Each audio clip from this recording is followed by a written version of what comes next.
there are 4 program committees representing the 4 societies that sponsor Digestive Disease Week. So each of the program committees rates the abstracts for presentation, either as an oral presentation or as a poster presentation.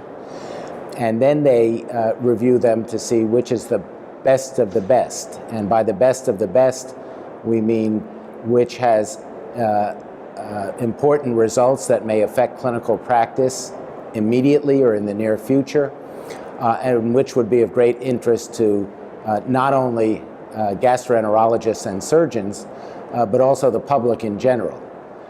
So it's really the efforts of these 4 program committees that leads to the selection of the abstracts. Each of the committees represents one of the societies. The 4 sponsoring societies are the American Association for the Study of Liver Diseases, the American Gastroenterological Association, the American Society for Gastrointestinal Endoscopy, and the Society for Surgery of the Alimentary Tract. Well, for example, there are a number of important abstracts related to the treatment of hepatitis C. As you know, that's a major public health problem. And we're entering an age when we no longer have to rely, or will no longer have to rely, on interferon therapy. Interferon has been a standard in the treatment of hepatitis C for many years, but it requires self-injection, and it's associated with a considerable number of side effects.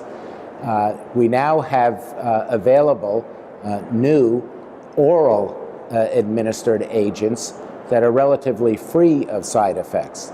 And a number of the abstracts at the meeting have dealt with the results of clinical trials involving these oral agents in what are called all oral regimens. In other words, no longer requiring self-injection with interferon. And the results are very impressive too, better than we've seen with prior regimens.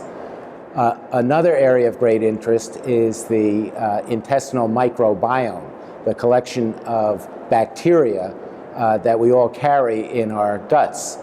And what we are finding is that many diseases are associated with alterations in the composition of the bacteria that populate our guts. And the hope is that eventually we will be able to manipulate the composition of the bacteria to improve disease states, even something like obesity. So there are quite a number of abstracts and studies dealing with changes in the intestinal microbiome in various disease states.